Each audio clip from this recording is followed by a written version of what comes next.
Hey guys, it's me Trika and welcome back to my another video.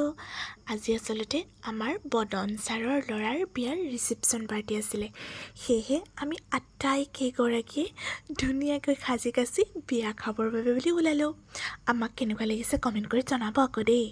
আৰু প্ৰথমতে গৈয়ে আমাক দিলে কোল্ড ড্ৰিংকস খাবৰ বাবে, তাৰ পিছত দিলে কফি আৰু পকৰি। যেটা আমি কোল্ড ড্ৰিংকস খালো, কফি নাখালো কিন্তু। আৰু এই দেখিছেনে ল'ৰাৰ বিয়াৰ ফূৰ্তিতে বদন ছাৰে নাচিয়ে দিছে। ছাৰৰ যে কিমান সুখী নহয় মনটো।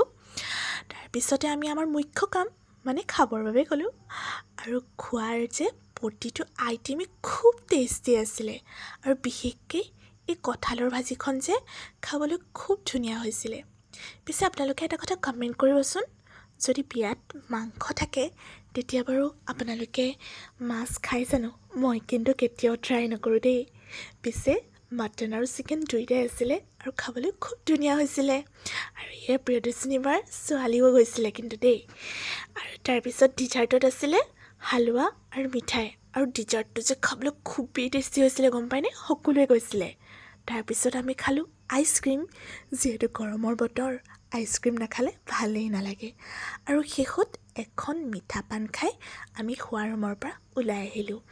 আৰু এই দেখিছেনে এই কণমানি ছোৱালীজনীক একেবাৰে বাৰ্বি ডলজনীৰ নিচিনা লগা নাইনে বাৰু? আৰু আজিৰ ভিডিঅ'টো ইমানেই আছিলে। যদি আপোনালোকে ভিডিঅ'টো চাই ভাল পালে তেন্তে মোক ফ'ল' কৰিব।